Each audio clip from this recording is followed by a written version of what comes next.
நாளைய முதல்வர் சீமானுடன் இளைய தலைமுறையினர் நடத்தும் நேருக்கு நேர் விவாதம். இந்த நிகழ்ச்சியை வழங்குவோர் நாம் தமிழர் கட்சியின் மருத்துவ பாசறையின் பொருளாளரும் திருச்சி கிழக்கு சட்டமன்ற தொகுதி வேட்பாளருமான மருத்துவர் வே. Krishnasamy, MBBS MD.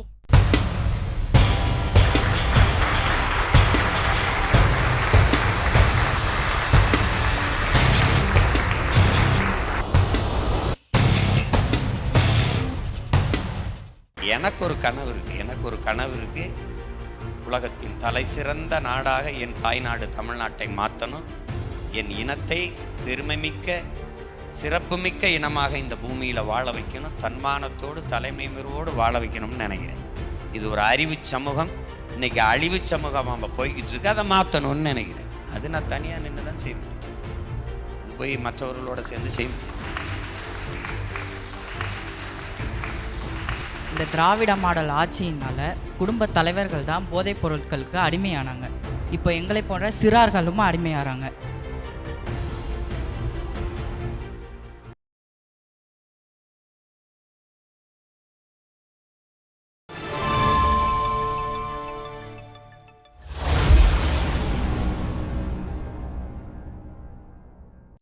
வணக்கம். நான் பேர் ஸ்ரீனி. வணக்கம். கடந்த 15 ஆண்டுகளுக்கு மேலாக தமிழர் அரசியலில் தமிழர் மண்ணுக்குள்ள எந்தவித அச்சுறுத்தலுக்கும் பணியாமல் கொண்டு செல்கிற உங்களுக்கு என்னோட வணக்கம். என்னோட கேள்வி என்னன்னா, நம்ம தலைவர் தனித்து நின்று போராடினார். 30 ஆண்டுகளாக போராடினார், எந்தவித சமரசம் இல்லாமல்.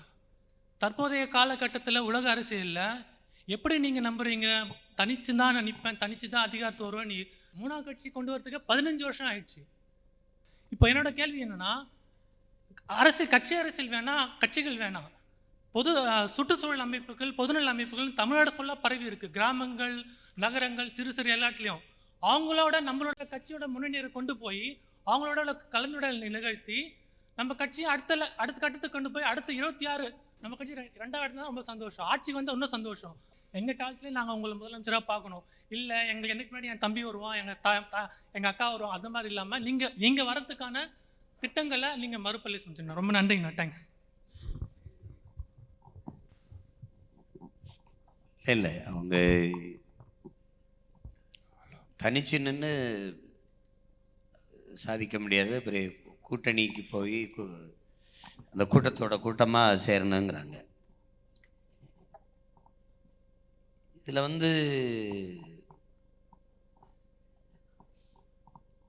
ஒரு மாற்றத்தை உருவாக்கணும்னா அது ஒரே நாளில் ஒரு நொடியில் அது உருவாக்குறது இல்லை, அப்படி நிகழ்ந்ததில்லை. இப்போ நீங்கள் கேள்வி கேட்குற நீங்கள் பதில் சொல்லிகிட்டு இருக்கேன். நமக்குள்ள ஒரு மாற்றத்திற்கான சிந்தனை இருக்குது. இந்த கேள்விக்கு நாங்கள் சொல்கிற பதிலையும் கேள்வியும் கேட்குற மக்களுக்குள்ள ஒரு மாற்றத்திற்கான சிந்தனை வந்துருச்சுன்னா மாறிடும், ஒரு நொடியில் மாறிடும். அப்போ நீங்கள் கேட்குறது வராது. 15 ஆண்டுகள் எடுக்கலை. நம்ம இது ஒரு 3வது பெரிய கட்சியாக வர நம்ம 10ல் தான் ஆரம்பித்தோம், 16ல் தான் தேர்தலுக்கு வந்தோம். இப்போ 10வது ஆண்டில் மறுபடியும் தேர்தலை சந்திக்கிறோம். 10 ஆண்டு காலங்கள் எடுத்திருக்குது. அதில் 7 ஆண்டு காலம் தான் எடுத்திருக்குது 3வது பெரிய கட்சியாக வர, அது அங்கீகரிக்கப்பட்ட கட்சியாக வர. பொருளாதார பின்னடைவு ஒரு பெரிய காரணம். பொருளாதாரம் நம்மகிட்ட இருந்திருந்ததுன்னா நம்மளுடைய சிந்தனைக்கு, செயல்பாட்டிற்கு, ஆக்கப்பூர்வமான வேலை திட்டங்களுக்கு இன்னும் வெகுவாக மக்களை போய் சேர்ந்திருக்கலாம். வெறுவாரையான மக்களை நம் பக்கம் நம்ம கவனத்தை திருப்பியிருக்கலாம். அதுக்கு நமக்கு வாய்ப்பு இல்லை. ஊடகங்கள் நமக்கு ஆதரவு கொடுக்கல. எப்போவுமே ஏற்கனவே இருக்கிற ஒரு கோட்பாடு இருக்குது. இங்கே இந்தியம்னு ஒரு அரசியல் இருக்குது, திராவிடம்னு ஒரு அரசியல் இருக்குது. அது ரெண்டுமே அதிகாரத்தில் வலிமையாக இருக்குது, இருந்திருக்கு. இப்போ நன்கு கட்டமைக்கப்பட்ட இந்த அதிகார அமைப்புகளை புதிய ஒரு கோட்பாடு, ஒரு சித்தாந்தம் ஒரு தத்துவம் அதை தகர்த்தி வீழ்த்தி மேலே ஏறணுங்கிறதுக்கு ஒரு காலம் எடுக்கும். ஒரு பழைய வீடுனால அதை இடித்து வண்டியில் ஏற்றுறதுக்குன்னா மொத்தமாக ஏற்றிட்டு ஒரு புதிய கட்டடம் கட்டினாலும் அதை இடித்து எடுக்கிறதுக்கு ஒரு காலம் எடுக்கும். இப்போ அது மாதிரி இது நான் எடுத்து வச்ச கருத்துக்களை, பேசுகிற பேச்சுகளை ஒரு 10-20 மேடைகளில் பேசினதை முழு பேச்சையும் ஊடகங்கள் ஒளிபரப்பியிருந்தாலே பெரிய மாறுதலை இந்த நிகழ்த்தியிருக்கலாம், வந்திருக்கும். அப்படி இல்லை, நம்மளை மறைக்கத்தான் பார்ப்பாங்க, போட்டியிடுறதே சொல்ல மாட்டாங்க. எல்லா கட்சியும் வைப்பாங்க, நம்மளை மற்றவையில் சேர்த்து வைப்பாங்க. நம்ம இப்போ கூட இந்த தேர்தலில் நம்மளை போட்டியில் சேர்க்க மாட்டாங்க, கருத்து கணிப்பில் நம்மளை ஒரு கவனத்திலே வைக்க மாட்டாங்க. அதையும் மீறி மீறி தான் நம்ம வளர்கிறோம். அப்படி தான் இருக்கும். ஒரு தேசிய இன எழுச்சிங்கிறது அவ்வளவு எளிதாக தேசிய இனம் எழுச்சியுற்று ஒரு அரசியல் வலிமை பெற்று அதிகாரத்துக்கு வருவதை யாரும் விரும்ப மாட்டாங்க. அதனால் கொஞ்சம் காலம் எடுக்குது. அதனால் அது வராது, அது நடக்காது அப்படின்னு நீங்கள் கவலைப்பட வேண்டியதில்லை. நீங்கள் நம்பிக்கையோடு இருங்க. நீங்கள் அண்ணனுடைய ஆட்சியிலே நீங்கள் வாழுவீங்க. அதுக்குள்ளே நீங்கள் உங்கள் பார்க்கும்போதே அண்ணனுடைய ஆட்சி மலரும். போட்டுங்களா? எப்போ வரும்? சீன மூங்கில தான் சொல்லுவேன். சீன மூங்கில் ஒரு வேளாண் குடிமகன் விதையை போட்டு அதுக்கு தண்ணீர் ஊற்றுறான், முளைக்கலை. அவனும் சளைக்கலை, மறுபடி தண்ணி ஊற்றுறான். ஓராண்டு ஊற்றுறான், முளைக்கலை. அப்புறம் ஈராண்டுகள் ஊற்றுறான், முளைக்கலை. அவன் தற்சோர் வடையில் 3வது ஆண்டு ஊற்றுறான், 4வது ஆண்டு ஊற்றுறான், 5 ஆண்டுகள் ஊற்றுறான், 6 ஆண்டுகள் ஊற்றுறான், 7 ஆண்டு ஊற்றுறான்.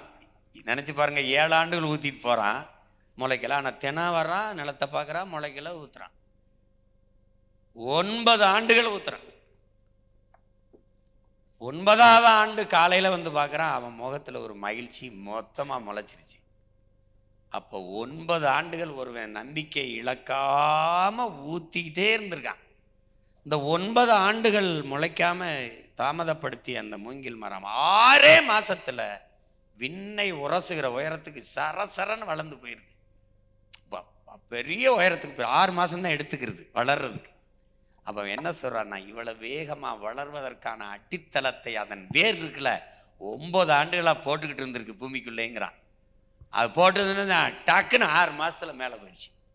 இப்போ நம்ம போட்ட இந்த 10 ஆண்டுகள் அடித்தளம் இந்த தேர்தலில் பட்டக்குன்னு ஒரு பெரிய உயரத்துக்கு நம்மளை வளர்த்து. அதனால் போட்டு குழப்பிக்க கூடாது. கூட்டமாக நின்று ஜெயிச்சிடலாம். ஜெயிச்சவன் என்ன பண்ணான்னு சொல்லுங்கள். பொங்கலுக்கு அரிசிக்கும் வேட்டிக்கும் வரிசையில் நிற்க வச்சானே ஒழிய நம்மளை என்ன பண்ண, என்ன சாதிச்சிருக்கு? இந்த கூட்டமாக நின்று வென்றவர்கள் சாதிச்சதை ஒன்று சொல்லுங்க. மறுபடியும் வாக்கு காசு கொடுத்து தான் வாக்கு வாங்குவான். அப்படி ஒரு நிலையில் போய் அந்த கூட்டத்தில் சேர முடியாது. இங்கே கூட்டமாக நிற்கிறவன்லாம் சொல்கிறது சரியாக இருக்கும், தனியாக நிற்கிறவன் சொல்கிறது தப்பாக இருக்கும்னு நினச்சா ஒன்றுமே இங்கே பண்ண முடியாது. அதில் நம்ம உயர்ந்த ஒரு தத்துவத்தை வச்சு நிற்கிறோம், தனித்துவத்தோடு நிற்கிறோம், தனியாக நிற்கிறோம். அதனால் தனியாக நிற்கிறது பலமின்மைன்னு சொல்ல முடியாது. நான் ஒரு கோட்பாட்டை எடுத்திருக்கேன். அந்த கோட்பாடு என்பது ஒரு தலைவனுக்கான முதல் தகுதி தன் மண்ணையும் மக்களையும் அவன் முழுமையாக நம்பணும், நேசிக்கணும். நான் என் மக்களை 100 விழுக்காடு காதலிக்கிறேன், நேசிக்கிறேன். என் மண்ணையும் 100 விழுக்காடு காதலிக்கிறேன், நேசிக்கிறேன். 100 விழுக்காடு நம்புகிறேன், என் மக்களை நம்புகிறேன், நம்பி அவர்களுக்காக நிற்கிறேன். நம்பின மகனை கைவிடலை, நானும் நம்பிக்கையே கைவிடலை. ஏன்னா 1 விழுக்காடு 1.1 4.5 லட்சம் வாக்கை வாங்கின ஒரு கட்சி இந்த இந்திய உலக வரலாற்றில் சரித்திரம் முழுக்க தேடுங்க இருக்காது. இந்திய துணைக்கண்டத்தில் எங்கே இருக்காது. ஒன்று கலைஞ்சிருக்கும், இல்லை வேறு கட்சியோட போய் கூட்டணி வச்சுருக்கோம், அழிஞ்சிருக்கும். 4 முறை இந்த கட்சி பெரும் வெற்றியை தொடலை. தோற்றதுன்னு சொல்ல மாட்டேன், வெற்றியை தொடலை. ஆனால் தொடர்ந்து தொடர்ந்து தொடர்ந்து வரும்போது ஒவ்வொரு தேர்தலுக்கும் ஒரு தேர்தலில் ஒரு சின்னம், அடுத்து ஒரு தேர்தலில் கொஞ்ச நாளைக்கு ஒரு சின்னம், அப்புறம் புது சின்னம். இப்படி யாரும் அறியப்பட்ட வேட்பாளர்களோ பெரும் செல்வந்தர்கள் பிள்ளைகளோ கிடையாது, அரசியல் வாரிசுகளோ கிடையாது. அப்படி இருக்கும்போது நம்மளை ஊடக நிராகரிப்பு இருக்குது, பொருளாதார வலிமையின்மை இருக்குது, இவ்வளவு இருக்குது. அதில் ஒரு தனித்த ஒரு அடையாளத்தோடு 3வது பெரிய கட்சியாக அங்கீகரிக்கப்பட்ட கட்சியாக மாறுவது என்பது பெரிய சரித்திரத்தில் ஒரு சாதனை. அதே நம்பிக்கையோட இந்த தேர்தலை நம்ம சந்திக்கிறோங்கிறது நீங்கள் எந்த ஒரு மக்கள்கிட்ட போய் கேளுங்க. நமக்கு தொடர்ச்சியாக வாக்கை செலுத்தி கொண்டே வர ஒரே காரணம், இந்த பிள்ளை யாரோடும் சேராமல் தனித்து நிற்கிறாங்கிறது தான் அது காரணம். இவன் சீட்டுக்கும் நோட்டுக்கும் போய் யார்கிட்டையும் நிற்க மாட்டான். இவனுக்கு பணமும் பதவியும் தேவைன்னா இவன் கூட்டணி வச்சு போயிருப்பான், கரைஞ்சிருப்பான். 2 விழுக்காடு 1 விழுக்காடு வாக்கு இருக்கிறவங்களுக்கே பல கோடி ரூபாய் பேசி பல சீட்டுகளை கொடுக்கும்போது 36 லட்சம் 8.5 விழுக்காடு வாக்குகளை வச்சு அங்கீகரிக்கப்பட்ட 3வது பெரிய கட்சியாக இருக்கிற எனக்கு எவ்வளவு வாய்ப்புகள், எவ்வளவு பேரங்கள், எவ்வளவு இன்னைக்கு நாளைக்கு கூட பேசுவாங்க, நாளை மறுநாள் கூட பேசுவாங்க. தினம் பேசிக்கொண்டு தான் இருக்கிறாங்க. ஆனால் பேரம் படியாமல் இல்லை, நான் அந்த பேரத்துக்கு படியலைங்கிறது தான் பிரச்சனை. எனக்கு ஒரு கனவு இருக்கு. உலகத்தின் தலை சிறந்த நாடாக என் தாய்நாடு தமிழ்நாட்டை மாற்றணும். என் இனத்தை பெருமைமிக்க சிறப்புமிக்க இனமாக இந்த பூமியில் வாழ வைக்கணும். தன்மானத்தோடு தலைமையோடு வாழ வைக்கணும்னு நினைக்கிறேன். இது ஒரு அறிவு சமூகம். இன்னைக்கு அழிவு சமூகம் நம்ம போய்கிட்டு இருக்கு. அதை மாற்றணும்னு நினைக்கிறேன். அது நான் தனியாக நின்று தான் செய்ய முடியும். அது போய் மற்றவர்களோட சேர்ந்து செய்ய முடியும். வணக்கம் மாமா, என் பெயர் விஸ்வா. இந்த திராவிட மாடல் ஆட்சியினால் குடும்ப தலைவர்கள் தான் போதைப் பொருட்களுக்கு அடிமையானாங்க. இப்போ எங்களை போன்ற சிறார்களும் அடிமையாகிறாங்க. இது பள்ளிக்கு சென்றால் பெற்றோர்களுக்கு நம்புகிறாங்க குழந்தைங்களுக்கு நல்ல எதிர்காலம் வரும். ஆனால் அந்த பள்ளியிலே போதைப் பொருட்கள் நடமாடுது. அங்கேருந்து தீய பழக்க வழக்கங்களை கற்றுக்கொள்கிறாங்க மாணவர்கள். இது இந்த தமிழக அரசுக்கும் காவல்துறைக்கும் தெரியும். இவர்கள் ஏன் இன்னும் இன்றைய இளைய தலைமுறைகளுக்கு பாதுகாப்புக்காக எந்த ஒரு நடவடிக்கையும் எடுக்கவில்லை? அதுதான், இது போதைங்கிறது ஒரு பொருள் ஈட்டுகிற பெரும் வர்த்தகமாக மாறிடுச்சு. அதனால அரசே மதுக்கடைகளை திறந்து அங்கீகரித்து விற்கிறது. அதுவே ஆளை வச்சுக்கிறது. அது அரசு அவங்க பேரில் அவங்களே வச்சுக்கிறாங்க. இப்போ இங்கே உங்களுக்கு கூட சொல்ல முடியல, உலகத்தில் உற்பத்தியாளனே விற்பனையாளனாக இருந்ததில்லை, பெரும்பாலும் இருந்ததில்லை. இந்த நாட்டில் தான் உற்பத்தியாளனே விற்பனையாளனாக இருக்கிறது இங்கே தான். ஏன்னா அவனே காய்ச்சுவான் சாராயத்தை, அவனே விற்பான். இங்கே தான் உற்பத்தியாளனே விற்பனையாளனாக இருக்கிறது இங்கே தான். அப்போ அரசே அங்கீகரித்து மதுவை விற்பனை செய்யும்போது இந்த கஞ்சாவின் கொக்கைன், இந்த மெத்தப்பட்டமீன், இந்த மாதிரி குட்கா பான், இந்த மாதிரி போதைப் பொருள்களை அதால் தடுக்க முடியல. அந்த சந்தையில் பெரிய சந்தை இருக்குன்னொன்னா அதுவே அதை அங்கீகரிச்சிருது. மறைமுகமாக நமக்கு இதை தடுக்கிற மாதிரி காட்டுதே ஒழிய அரசுக்கு தெரியாமல், காவல்துறைகளுக்கெல்லாம் தெரியாமல் இது இந்த போதைப்பொருள் விற்கப்படுதுங்கிறத நம்ம ஏற்க முடியாது. அது சும்மா ஏமாற்று. என்னுடைய தம்பி தங்கைகள் ஆசிரியர்களாக பேராசிரியர்களாக இருக்கிறதெல்லாம் பள்ளிக்கூட பள்ளிக்கூடத்திலே கஞ்சா சாக்லேட்டு விற்கப்படுது. நம்ம பிள்ளைகள் எல்லாம் மயக்கத்திலே இருக்கிறாங்க. தங்கும் விடுதியில் தங்கி படிக்கிற பிள்ளைகள் எல்லாம் இதுக்கு ரொம்ப அடிமையாயிடுறாங்கங்கிறத சொல்லி வருந்துறாங்க. நான் உங்களுக்கு வேலூர் சிறையில் இருக்கும்போது இந்த டாஸ்மார்க்கில் பணி செய்த தொழிலாளர்கள், நம்முடைய பிள்ளைகள்லாம் எல்லாம் படித்தவங்க, எம்ஏ, எம்காம், பிஎஸ்சி அப்படி படித்தவங்க, அரசு பணினால் போயிட்டாங்க. அதில் ஒரு சின்ன பிரச்சனை, அதில் சிறைப்படுத்தப்பட்டு எனக்கு பக்கத்தில் இருந்தாங்க. அப்போ என்னை பார்க்க வந்தாங்க. இப்போ வந்தவுடனே 300 பேர் அவங்க உட்காந்து பேசிட்டு இருந்தாங்க. அப்போ என்னன்னு கேட்டேன், இந்த பிரச்சனை அப்படின்னா. அவங்க சொன்னாங்க, நான் ரொம்ப கஷ்டமாக இருக்குது மனசுக்கு, பச்சை பிள்ளைகள் சீருடையோடு கேட்குறது, பெண் பிள்ளைகள்லாம் மது கேட்குறது, படிக்கிற பிள்ளைகள் இப்படி கேட்குறது கஷ்டமாக இருக்குது. அப்போ அந்த பிள்ளைகள்கிட்ட என்ன பாப்பா இப்படி குடிக்கிறேன்னா, கொடுத்தா கொடு, நீ உங்கள் அப்பா காசில் குடிக்கிறேன், என்னத்துக்கு கேள்வியெல்லாம் கேட்டுக்கிட்டு இருக்க, குடில்னா வேறு கடைக்கு போகிறேன்னு சொல்கிற மாதிரி இருக்குது. நம்ம விற்பனையை குறைச்சா நாங்கள் கையிலேருந்து காசு கொடுக்கணும், அதனால அதை எடுத்து கொடுக்குறோம். அப்போ ரொம்ப ஒரு வலியாக இருக்குது. அதனால் அது எப்படியாவது நீ வென்று மூடி விட்டுரு இந்த கடையை. அவன் சொன்னான் பாருங்க, நம்ம மாற்று வேலை கொடுப்போம். ஆனால் அவன் சொல்கிறான், கடையை மூடிட்டா உங்களுக்கெல்லாம் வேலைக்கு என்ன செய்யுறது அப்படின்னு நான் கேட்குறேன். வேலைக்கு என்ன செய்யலாம்னு கேட்டேன். அவர் 2-3 பேர் சேர்ந்த மாதிரி சொல்கிறாங்க, நாங்கள் பிச்சை எடுத்து கூட பொழைச்சிக்கிறோம், தயவு செய்து இந்த கடையை மூடுங்க.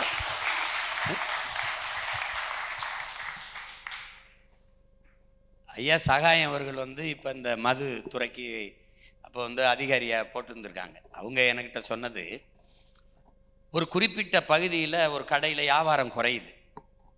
அது எதனால் குறையுது அப்படின்னு போய் விசாரிக்க போகும்போது, அது கேட்க போகும்போது, அடுத்த வாரத்திலிருந்து சரியாயிரும்னு சொல்கிறாங்க. யார்? அந்த கடையில் விற்பனை மேலாளர்கள்லாம் சொல்கிறாங்க. எப்படி சரியாகும்னு ஐயா கேட்குறாங்க. இது எப்படி சரியாகும் அப்படின்னு. அடுத்த வாரத்துலேருந்து கல்லூரி திறக்குதாங்க, திறந்தால் வியாபாரம் கூடிரும்னு. அப்போ ஒரு பயம் வருது, நம்ம பிள்ளைகளை படிக்க அனுப்புகிறோமா குடிக்க அனுப்புகிறோமாங்கிற பயம் வருது எனக்கு வந்தது அப்படின்னு ஐயா சொல்கிறாங்க. அந்த மாதிரி நிலைமை ஆயிடுச்சு. இப்போ என்னென்னா, அரசே அங்கீகரித்து இந்த மதுவை விட்டுருச்சு. இது ஒன்றும் இது பண்ண முடியாது. நம்ம இது கடுமையான சட்டத்தின் மூலமாக இதை ஒழிக்கணும். இந்த கல்வி ஒழுக்கத்தையும் நன்னறியையும் போதிக்கிற கல்வி முறையாக மாற்றணும். அப்போ உடல் என்பது மிக நுட்பமான வேலைகளை செய்கிற ஒரு தொழிற்சாலை. அதை பேணி பாதுகாக்க வேண்டும் என்று நம்ம பிள்ளைகளுக்கு படிப்பிக்கணும். அப்போ உயிர் வளர்த்தேன் உடல் வளர்த்தேன் உயிர் வளர்த்தேனுங்கிற திருமூலர் மந்திரத்தை சொல்லி உடல் உறுதியாக இருக்கணும். அதில் எனக்கு எங்கள் ஐயா சைதை துரைச்சாமி, நான் சைதை சித்தர்ன்னு தான் சொல்லுவேன், அவர் எனக்கு போதிச்சதை உங்களுக்கு சொல்கிறேன். ஒரு வாகனத்துக்குள்ளே, அதாவது மகிழ்வுந்து என்னை உட்கார வச்சுக்கிட்டாரு.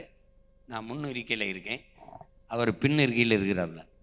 இருந்துக்கிட்டு என்னை பாராடே என்னை பாரா, எனக்கு 65 வயசு இங்கே பாரு எப்படின்னு பாருன்னு அந்த மகிழ்வுந்துக்குள்ளே உட்காந்து உட்காந்து உட்காந்து உட்காந்து சிட்டப்ஸ்ன்னு சொல்லும்ல, அதை செஞ்சு காட்டுறாப்புல. உணவு முறையை இப்படி வச்சுக்க இப்படி வச்சுக்க இப்படி வச்சுக்கன்னு சொல்லிட்டு அவர் கடைசியாக சொல்கிறாரு, உடல் நலமில்லாத கல்வி, உடல் நலமில்லாத செல்வம், உடல் நலமில்லாத புகழ், உடல் நலமில்லாத பதவி எல்லாமே வீண் அப்படிங்கிறப்பல. அப்போ உடல் நலன் என்பது ஆகப்பெரிய செல்வம். புரியுதா உங்களுக்கு? அந்த உடல் நலத்தை பேணுகிற ஒரு முறையை நம்ம பிள்ளைகளுக்கு அடிப்படையிலிருந்தே நம்ம பிள்ளைகளுக்கு கற்றுக் கொடுக்கணும். அந்த மாதிரியான கல்வி முறை நமக்கு வரணும். அப்போ அங்கு பள்ளியில இருந்தே இந்த ஒழுக்கம் கற்பிக்கப்பட்டுருச்சுன்னா, இன்னைக்கு எப்படி இருக்கு, பள்ளி வளாகமே போதைப்பொருள் விற்கிற வளாகமாக மாறிடுச்சு. அதிகமாக வழிபாட்டு தலங்கள் பள்ளி கல்லூரி வளாகங்களுக்குள்ளே இது விற்கப்படுற நிலைமை வந்துருச்சு. அதை நம்ம ஒழிச்சு சரி பண்ணணும். அதுக்கு ஒரே வழிதான் இருக்கு, நீங்க இதை ஒழிக்கணும்னு நினைக்கிற நீங்க அந்த அதிகாரத்துக்கு வந்துடணும். இங்க வந்துடணும், அங்க வந்துடணும். இப்போ ஒரு இந்த முன்னாடி இருக்கிற என் பிள்ளைகளுக்கு மட்டும் இல்லை, இதை கேட்குற எல்லாருக்கும் சொல்றேன். மக்களின் பிரச்சனைகளை, மக்களுக்கு இருக்கிற குறைகளை அரசு தீர்க்கலை, மக்களுக்கு இருக்கிற பிரச்சனைகளை அரசு கேட்கலை. அப்படின்னா என்ன செய்யணும்? மக்களின் பிரச்சனையை அரசு கேட்காத போது, தீர்க்காத போது அந்த அரசை, அந்த அதிகாரத்தை மக்கள் கையில் எடுப்பதை தவிர மக்களுக்கு வேற வழி, அதை தவிர வேற வழி இல்லை. அப்படி எடுக்கிற அதிகாரம் தான், அப்படி உருவாக்கப்படுகிற அதிகாரம் தான் மக்களுக்கான அதிகாரமா இருக்கும். இதுக்கு என்ன செய்யலாம்னா, நாம் அதிகாரத்துக்கு போகணும், நீங்க போகணும். இது ஒழிக்கணும்னு நினைக்கிறவன் களத்துல வந்து ஒழிக்கணும், அதுதான் சரியா வரும். அடுத்து. வணக்கம் அண்ணா, என் பேர் மார்க். நான் ஒரு ஈழத்தமிழன்.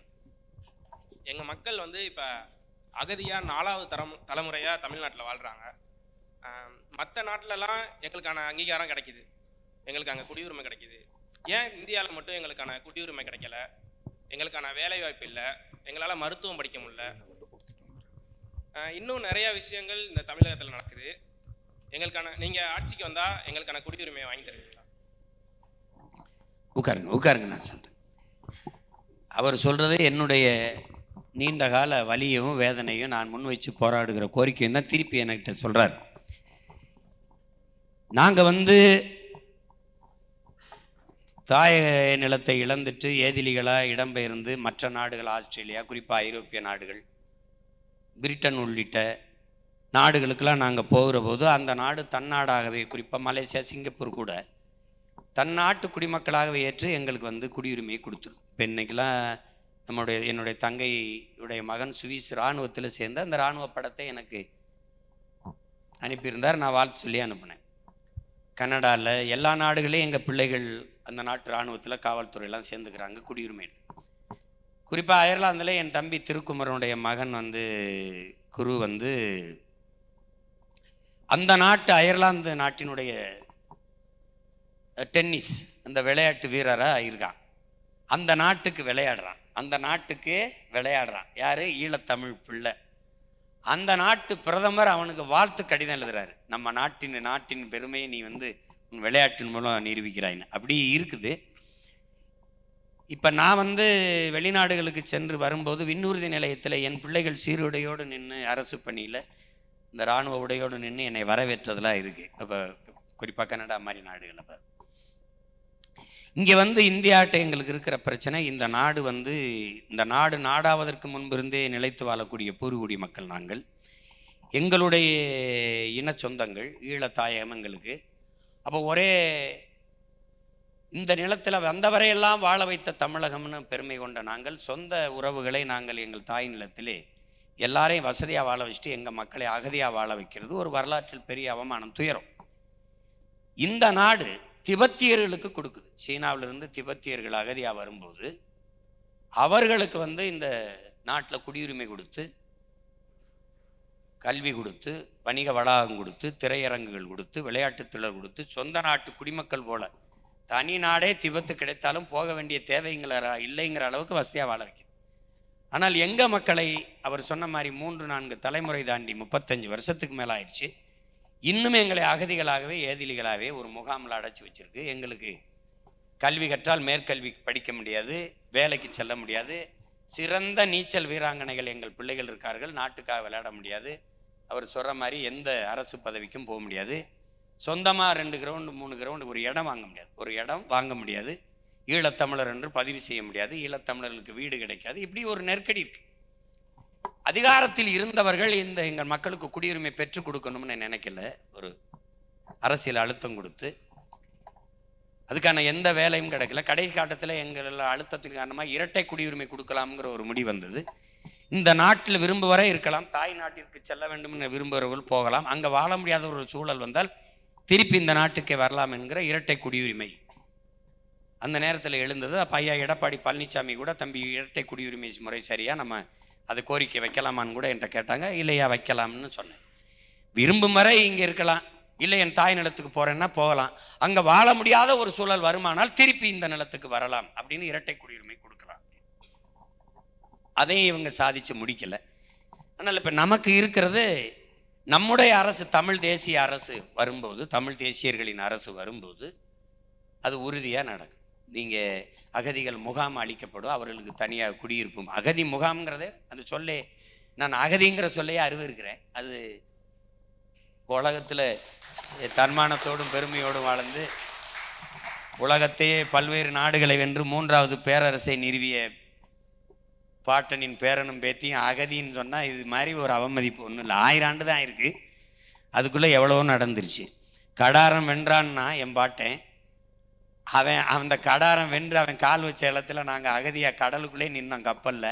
அந்த நாட்டில் கால் வைக்க முடியாமல் திருப்பி அனுப்பப்பட்டான்.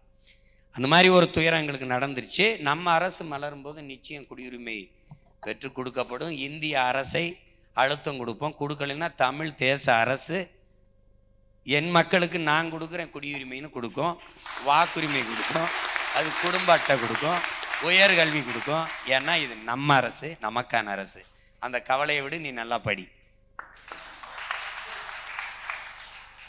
என்னோட கேள்வி என்னன்னா, இப்போ தலைவர் காமராஜர் அவர் எல்லாரையும் பார்த்தீங்கன்னா மதிப்பார். சின்ன பசங்களாக இருந்தால் கூட மதிப்பார்.